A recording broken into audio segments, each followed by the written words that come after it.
As a proposition, we stand firmly in favor of the motion. This House believes that tourism brings more harm than good. Our burden is to prove that the negative impacts of tourism are greater than its benefit. For this debate, we define tourism as the large-scale travel of people to countries or cities that they do not live in for leisure. Harm means serious damage to the environment, culture, and everyday life for local people. We believe that this is true because the costs are permanent and hurt the very things tourists come to see. Our first argument is about environmental destruction. When huge numbers of tourists flood a place, they overwhelm it. Think of beautiful beaches covered in trash, coral reef killed by sunscreen and boats, and natural habitats trampled for the perfect photo. Places need resources like water and energy, but massive resorts and hotels suck these dry, leaving locals with shortages. The impact is irreversible. We are losing the planet's most precious sites because we love them to death. The temporary money from tourism can't fix a polluted ecosystem or bring back an extinct animal. The harm is permanent. While the profits are often taken away by big foreign companies, not even helping the local community. Our second argument is cultural harm and the loss of authentic life. When a becomes a tourist hotspot, everything changes to serve the visitors. Real local shops get replaced by cheap souvenir stores. Sacred traditions and ceremonies are turned into cheap shows for entertainment. The whole point of traveling to experience a different way of life is destroyed because that way of life gets packaged and sold. The impact is on the soul of a place. The local people are pushed out of their own neighborhoods because prices go up, and they have to live with crowds and noise every day. Their home is no longer theirs. It becomes a theme park. This creates resentment and destroys the real culture that exists long before the tourists arrived. The opposition will likely say tourism creates jobs and money for the economy, but we must see the deeper impact. What is the true cost of that money? The jobs are often low paying and seasonal, leaving people struggling when tourists leave. And the heavy pressure to earn the tourist cash forces communities to sacrifice the environment and their culture. This is a bad trade-off. Once the environment is ruined and the culture is fake, the tourists will stop coming anyway, leaving nothing behind. In conclusion, tourism inflicts lasting damage on the planet's ecosystem and destroys the cultures of our world.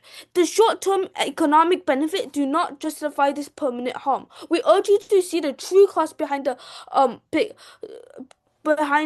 short frame picture and to vote in favor of this motion. Thank you. Opposition side has painted a picture of tourism that is undeniably bleak. They have shown us the crowded streets of Venice, the plastic bottles on a beach in Bali, and the carbon footprint of a transatlantic flight. They ask us to look at these isolated figures and condemn an entire industry. But we on opposition believe that this view is dangerous because it is a view that comes from a position of privilege. The privilege to view travel as a luxury rather than what it is in for billions of people, a lifeline. Our stance today is not that tourism is flawless. No industry that accounts for a portion of global GDP is without side effects. However, our burden is to prove that the structural economic survival of nations, the preservation of nature through financial incentive, and the creation of global peace far outweigh the harm. We believe that a world without mass tourism is poorer, dirtier, and a more divided world. So before I advance onto our substantive arguments, let us dismantle the entire proposition case. They have confused management issues with inherent harms. When Prop complains about over-tourism or crowding, they was talking about failure of local governance, not failure of the concept of travel. If a city has too many cars, we do not ban transportation. We build better infrastructure or introduce congestion zones. Similarly, the solution to crowded landmarks is better regulation, not the dismantling of the tourism industry. Furthermore, Prop ignores the comparative.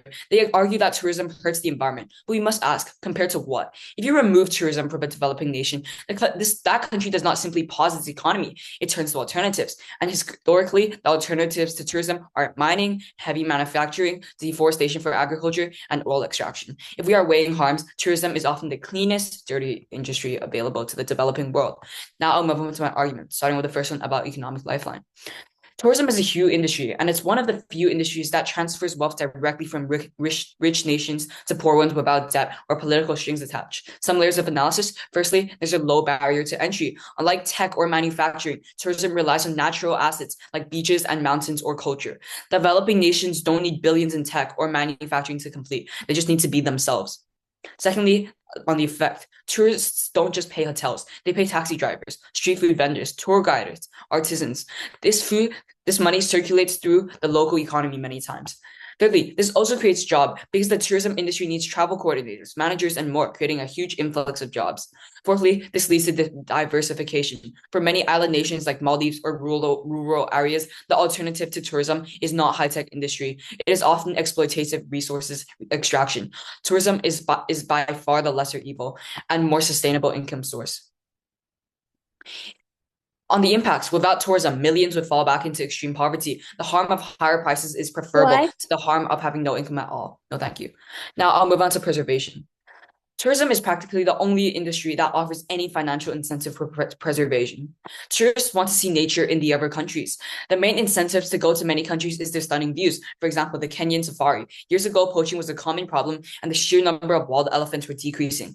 Yeah, what stopped the poaching? Safari tourism. When a community realizes that a living elephant brings in tourists and hence money year after year, they became the fiercest protectors of that elephant. When the government realized that tourism would start decreasing, they quickly implemented more measures to stop poaching. This greatly decreased poaching. This shows the government has the financial incentives to protect and preserve their nature, keeping them safe and not tarnishing elements of it. On the impacts, if you remove tourism, you remove the financial shield protecting these assets. The land currently set aside for national parks will be converted into farmland to feed growing populations. The coral reefs will be dynamited for fish. Prop argues that tourists damage nature. We argue that without tourists, there will be no nature left to visit. Proposition is asking you to judge tourism by its worst days: the drunk tourist, the crowded museum, the delayed flight. We on OP ask you to judge tourism by its structural reality. We ask you to look at the family in Thailand who opened a guest house and sent their daughter to university. We ask you to look at the mountain gorillas in Rwanda that are alive today solely because tourists pay to see them. We ask you to look at the global connections that make war less likely.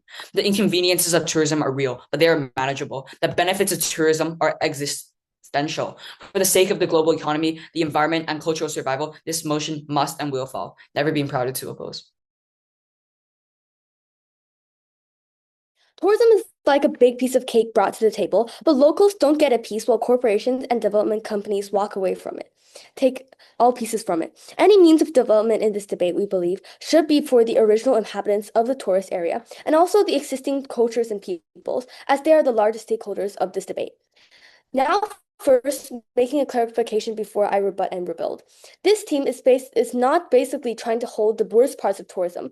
We're talking about the inherent properties, which peoples that do not live in this area move to this area in order to have leisure or have fun. And this leads to contamination and pollution because number one, they don't know how to exist and live in such a society. And number two, no matter how tight regulations are, there will still be those people who tries to harm the local environment without getting caught.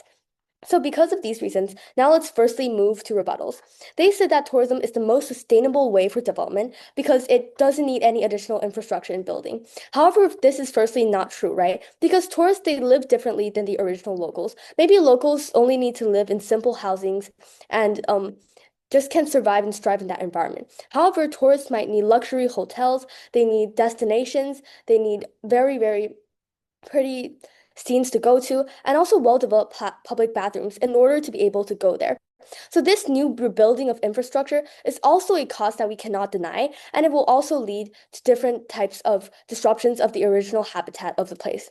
And secondly, tourism also we outweigh because tourism also leads to the harm and disruption of the original lands. We have talked about how that there will be people who lived there originally, but because the companies they bring in new people, they bring in new people to employ, and they also bring in new infrastructure in order to develop the place. It harms the overall original ecosystem of the tourism spot.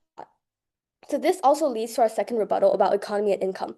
Tourism disrupts traditional industries. This is because traditional industries, like the learning of a traditional skill or foods, which take up time, space, and human resources, will be replaced, as more lands will be used for developing tourist spots or hotels. This is largely unfair to the locals who have established themselves successfully in such a setting. They would get unemployed or be forced to adapt to a new industry. They tell you that the environment would be protected, but a lot of actual examples deny this point. For example, in Bali, it is slowly for example, in the Maldives, it is slowly disappearing because of a lot of tourism, because of global warming, and because of contamination of the environment. And furthermore, an example would be the Emerald Lakes, where it used to be an excavation spot for lithium batteries, but now it is heavily reliant on tourists. Tourist economy also is not as good as the traditional industries developed because it is largely reliant on the interest of the public and of tourists. If tourists went to this spot and they lost interest in it, a country's economy would be left in ruins without new industries to develop themselves because they are all accustomed and so reliant on outsiders coming inside. So we believe it is not only not a sustainable way, it is also highly putting people at risk to different mainstream views of the public and of people outside of an industry. To extend and outweigh further, tourism actually harms the locals because they cause gentrification, as locals are forced to move out of their own homes and increase their housing prices.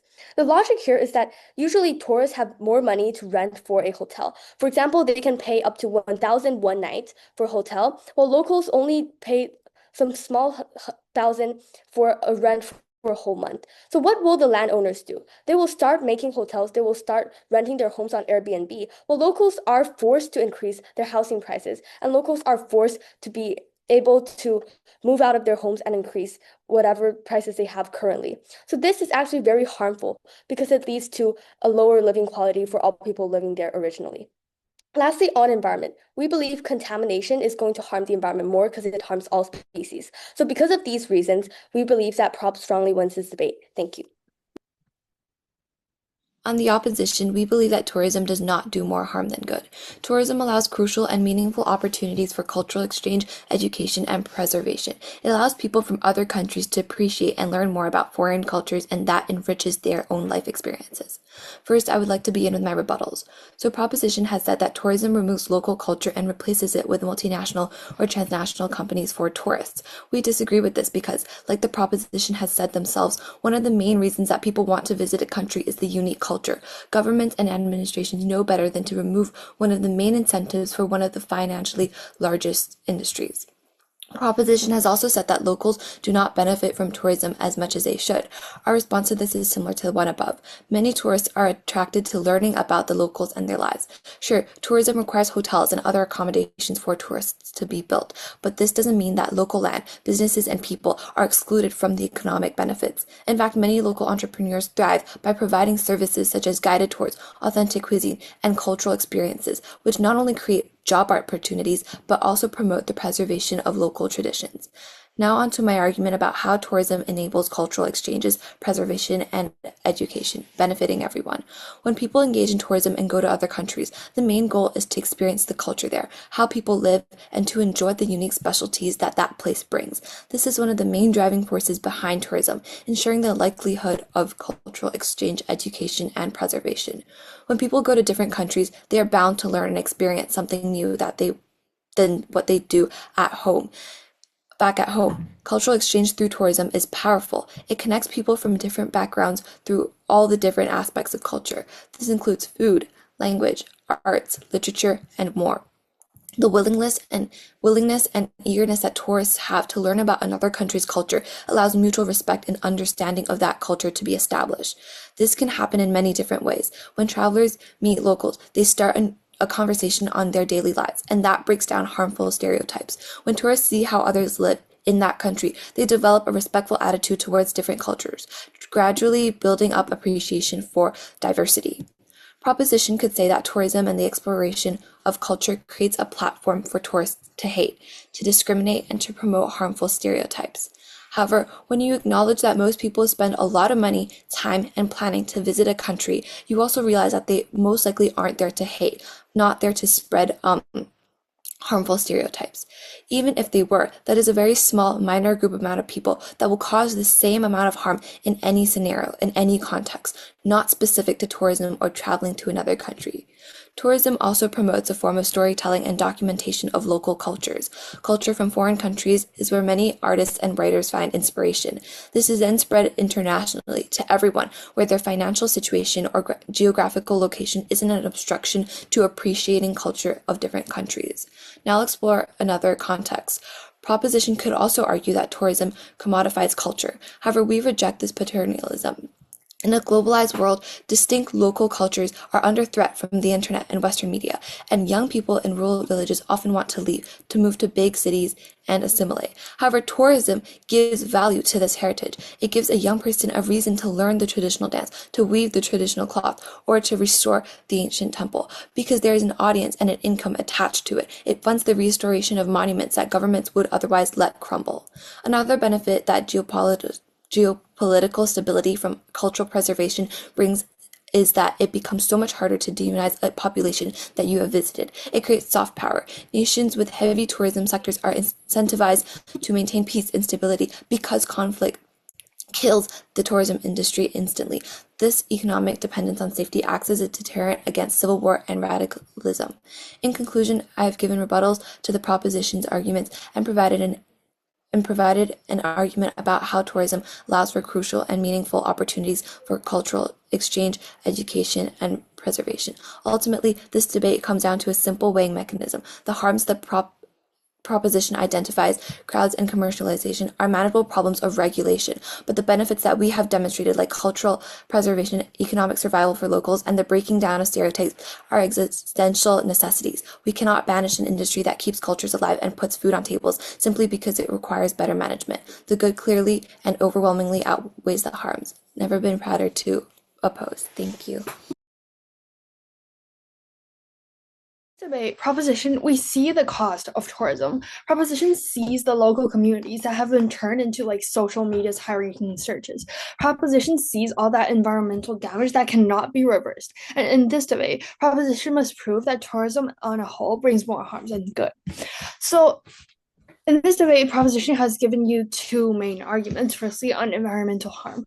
We tell you that tourism ultimately brings environmental harm because of all the emissions going into the air, because of factories, because of those lavish resorts and all those modern shops for souvenirs being built on local land. All those resources that are drained from local sources to sustain all the people that come to a place to visit and enjoy the scenery, oblivious to the fact that they are the ones who are destroying the nature that they are there to enjoy. And the environmental harm that is caused cannot even be reversed, unlike like an economy, right? An economy, it can be reversed. You can like build new like jobs and whatever, but you cannot reverse like a bleached coral reef. You cannot make an extinct species come back to life. Okay, secondly, on like the cultural harms, because of tourism, locals they are now being forced out of their homes to make what? To like make those vacation resorts for tourists. Like when a sacred dance or ritual is being performed on a hotel stage, it doesn't have any more of that spiritual meaning that it does for the locals anymore. And the local heritage, it's like shaped by the views of like the tourists who like most of the time barely know anything about the history of the place, their tradition, and the stories have been passed down. Sorry, no, but through generation, the locals sees their homes and their local shops being sold off to make space for hotels, and for being forced out of their homes just because of like increasing prices for tourism. Okay, so some rebuttals for the opposition side. So they talk about how if there's like overcrowding and whatever, it will still be the problem of like management. And yet if tourism is inherently like what creates like everything that leads to those overcrowding, all of those environmental damage, unless that everything is just like perfectly managed, then like the harm is still like the tourism's problem. And also they talked about like creation of jobs, but we have to ask ourselves like what jobs are we creating, right? We're creating all those like low wage, those like seasonal and like insecure job, like being a cleaner, being a waiter in a restaurant, being a tour guide, right? And those are careers that are like highly dependent on like that steady stream of visitors, and that are easily brought down when there is, say, like a pandemic and tourism is no longer available. And all of those people will now be jobless. And the community's economy now relies completely on visitors. Therefore, that point does not stand.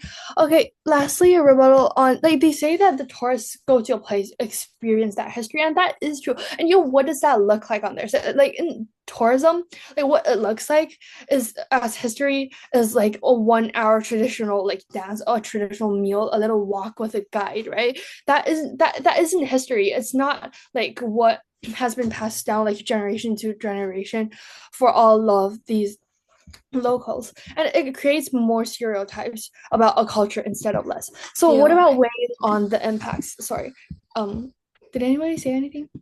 Yeah, Okay. POI. No, time. So wait, how do we weight this? So like what the opposition, they define good as all of those like temporary, this short term, like money that could have come from like another like less destructive industry. Like they go straight to talking about all those mining and stuff, but there are lots of other industries that are like much less destructive of culture and environment. And RSI, we tell you about like the irreplaceable and permanent impacts of tourism, all of those lost and extinct species of animals that have once thrived in their natural environment, those sacred sites that are now like littered with rubbish, those cultures and traditions being traded for only money. And therefore, through that, we can see that the proposition obviously has a more serious impact. Okay, and on the stakeholders, like there's an important question here, like who is benefiting and who is paying the price for all of those benefits? Like all of those hotel chains, airlines, and resorts, they benefit from the tourism, and yet they are the ones driven by the money, right? And when the environmental damage reaches the extent where tourists no longer like this place, they just move to a new place and leaves all those jobless locals behind. And therefore, we win on that. And for all those reasons, proposition. A world where people never leave their hometowns, where cultures are strangers and stereotypes are created because of lack of true experience and information. Esteemed judge and fellow debaters, as a third speaker of opposition, I strongly stand against this motion. Before I begin my building my case and the summary, I would like to offer some key clashes and rebuttals. There are three key clashes in this debate: economic, environmental, and cultural.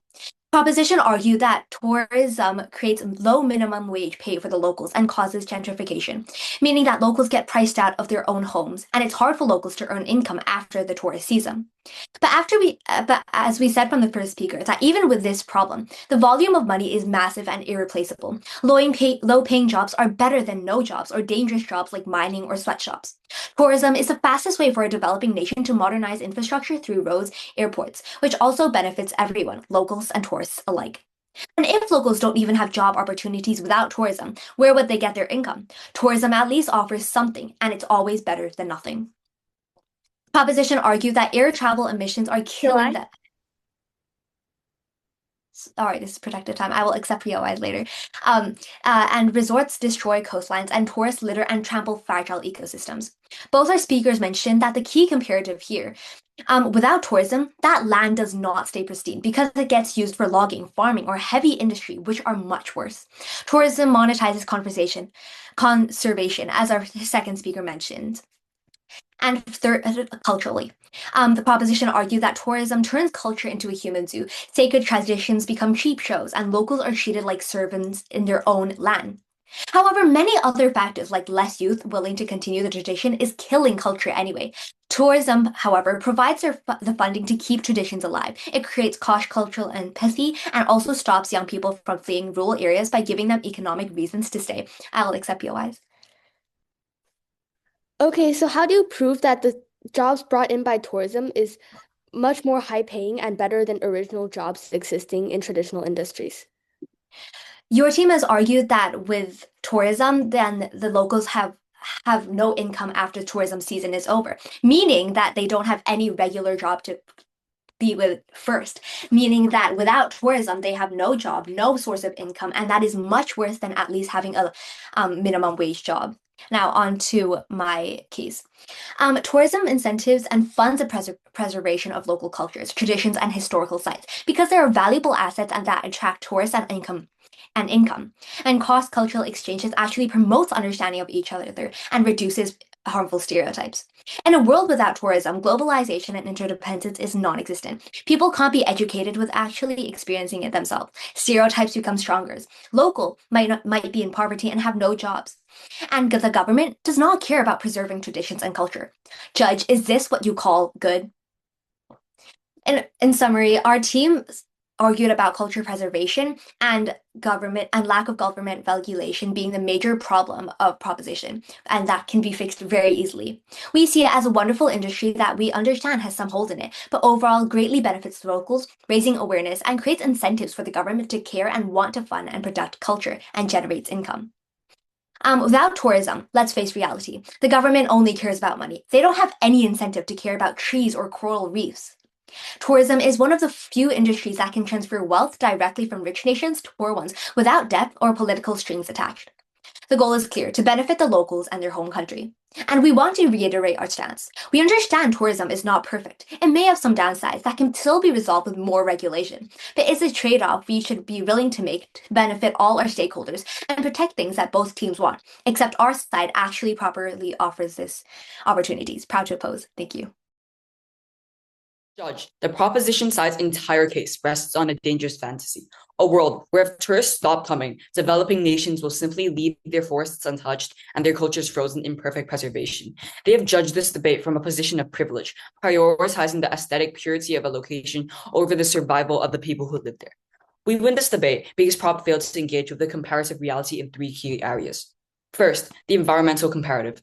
This was the most critical drop of the debate. Our first speaker told you clearly that alternative to tourism is not a pristine nature reserve. It is mining, logging, and poaching. Prop argued that tourism causes pollution and that environmental harm is irreversible. However, they completely failed to address our rebuttal, that tourism is the only industry that places a financial value on a living ecosystem.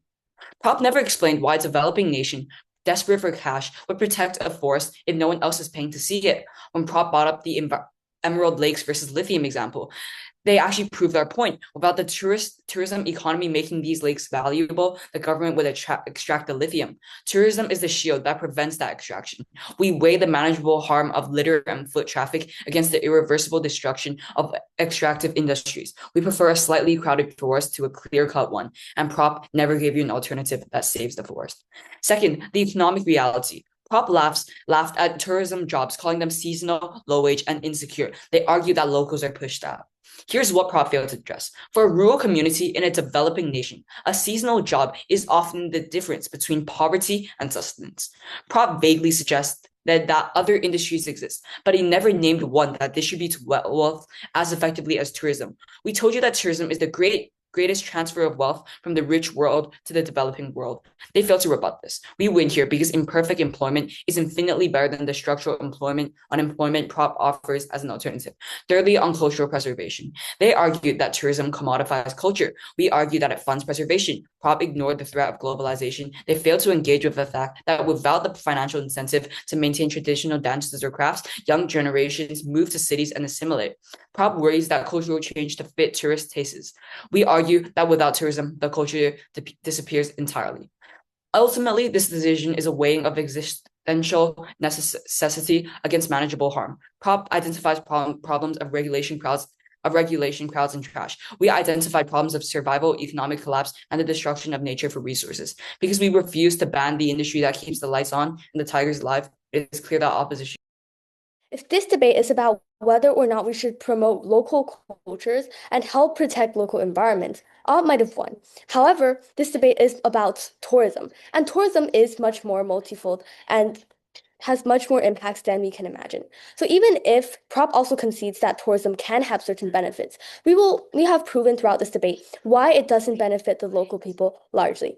So now moving on to the main issues in this debate. Wait, I think there's wait. Okay, sorry, because I think there was an echo. So firstly, on environment, right? Contamination harms all species rather than just one.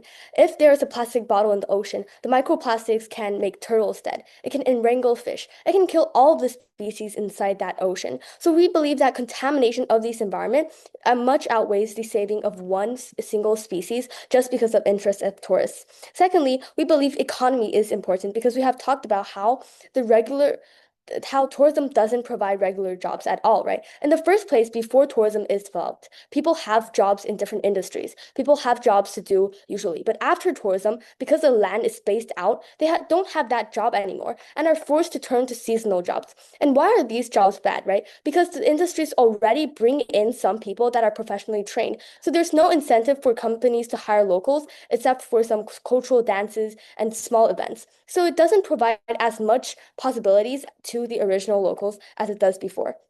Lastly, on culture, they said that young people will move out of cities, will move out of rural places anyway. But young people still live that culture in many places before there is tourism. They still use the customs. They still go to certain events and holidays. However, tourism twists these cultures to fit what tourists like and the understanding they have of that culture. So even if we could show them off to different tourists, we are already distorting the culture and eroding the original habitat. To sum up, we outweigh by economy and culture because of harming the original place and making locals turn away to their original home. So because of these reasons, Prop wins this debate. Thank you.